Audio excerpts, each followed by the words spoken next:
খেজুরিতে মনোনয়ন তোলাকে ঘিরে উত্তেজনা, বিক্ষোভ এলাকায় পুলিশ। পূর্ব মেদিনীপুর জেলার খেজুরি বিধানসভার খেজুরি ১ নম্বর ব্লক কলাগাছি এলাকায় এসএইচজি গ্রুপের সংঘের দিন মনোনয়ন পর্ব ছিল। এদিন অভিযোগ উঠে কলাগাছি অঞ্চলে উপপ্রধান শেখ ইয়াসিন শেখ রতির নেতৃত্বে হকি স্টিক নিয়ে বিজেপির মহিলা প্রার্থী সহ নেতৃত্বদের মারধর করেছে বলে অভিযোগ। মারের জেরে অনেক মহিলা প্রার্থী সহ পুরুষ অসুস্থ। এর জেরে বিজেপি কর্মীরা পথ অবরোধ করে। তারা জানায় যতক্ষণ না পর্যন্ত দোষীরা গ্রেপ্তার হচ্ছে ততক্ষণ চলবে এই বিক্ষোভ কর্মসূচি। অপরদিকে বিজেপির তোলা অভিযোগ সম্পূর্ণ ভিত্তিহীন ও মিথ্যা বলে দাবি করছে জেলা পরিষদ সভাধিপতি উত্তম বারিক। নমস্কার, আমি সুরজ মণ্ডল, পাতি সাংগঠনিক জেলার অন্তর্গত খেজুরি মণ্ডলের কলাগাছা অঞ্চলে শ্যামলী মহাসংঘের আজকে ভোট ছিল। ভোটের নমিনেশনের আজকে ফর্ম দেওয়া হচ্ছিল। তো আমাদের প্রার্থীরা, মহিলা প্রার্থীরা, সবাই মহিলা প্রার্থীরা আমাদের গেছিল ফর্ম তুলতে। তো তুলতে যাওয়ার সময় পুলিশের সামনে তৃণমূলের জেহাদি বাহিনী তারা আমাদের অনেক কার্যকর্তাকে তারা মারধর করে, রাস্তায় ফেলে দিয়ে তারা অনেক আঘাত করে।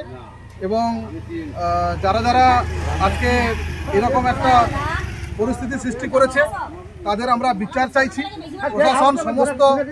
প্রশাসন সমস্ত কিছু দেখেছে নিজের চোখে, কারা দোষী কারা নির্দোষ। আমি ইনি সৌমেন পাত্র, ইনার পুরো জামা টামা ছিঁড়ে একদম ইনাকে বেধড়ক মারধর করেছে রাস্তায় ফেলে। ইনি কিশোরলাল দাস, ইনার কানে এমন মেরেছে, কানে শুনতে পাচ্ছে না। একে হসপিটালে নিয়ে গেছিলাম, এখনই বড় ডাক্তারের কাছে, হসপিটাল বলছে বড় ডাক্তারের কাছে দেখাতে। ইনাকে রাস্তায় ফেলে পুরো মারধর করেছে, গোটা প্যান্ট করে ছিঁড়ে দিয়েছে এবং ইনাকে রক্তাক্ত করেছে। উনি আমাদের মহিলা প্রার্থী ছিল। ইনি আমাদের পঞ্চায়েত 124 নম্বর বুথের কলাগাছা অঞ্চলের ইনি মহিলা প্রার্থী। আজকে নমিনেশন ফর্মটা তুলতে গেছিল। ইনি হাজব্যান্ড, ইনি সঙ্গে যাওয়ার কারণে ইনাকে ধরে ভীষণ মারধর করে।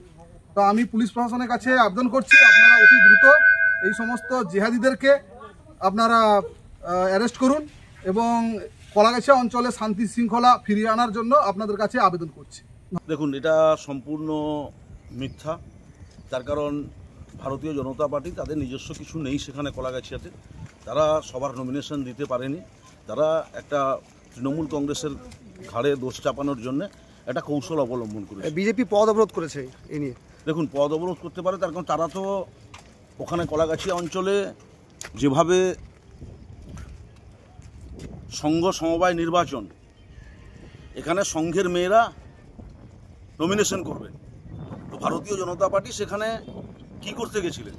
এটা তো রাজনৈতিক নির্বাচন নয়, এটা তো সংঘের যারা মেম্বার আছেন তারাই শুধুমাত্র নমিনেশন করবেন, তারা নমিনেশন প্রত্যাহার করবেন, কেউ নমিনেশন রাখবেন, নির্বাচনে প্রতিদ্বন্দ্বিতা করবেন। সম্পূর্ণ সংঘের স্বসহায়ক দলের মহিলাদের ব্যাপার। এটা নিশ্চিতভাবে রাজনৈতিক ব্যাপার নয়। এটা ভারতীয় জনতা পার্টিকে রাজনৈতিক রং লাগিয়ে রাজনৈতিক ফায়দা লোটার চেষ্টা করছে। বিজেপি দাবি করছে স্থানীয় অঞ্চলের উপপ্রধান শেখ ইয়াসিনের নেতৃত্বে বিজেপির মহিলা প্রার্থীদের মারধর করা হয়েছে। এটা সম্পূর্ণ মিথ্যা। তার কারণ গ্রাম পঞ্চায়েতের উপপ্রধান গ্রাম পঞ্চায়েতে আছেন, আর যেখানে সংঘ সমবায় নির্বাচন যারা পরিচালনা করছেন তারা সম্পূর্ণ সরকারি আধিকারিকরা নির্বাচন পরিচালনা করছেন। এখানে উপপ্রধান ফ্যাক্টরি নয়, উপপ্রধান এই ব্যাপারে এন্ট্রি নেওয়ার জায়গাও পর্যন্ত নেই।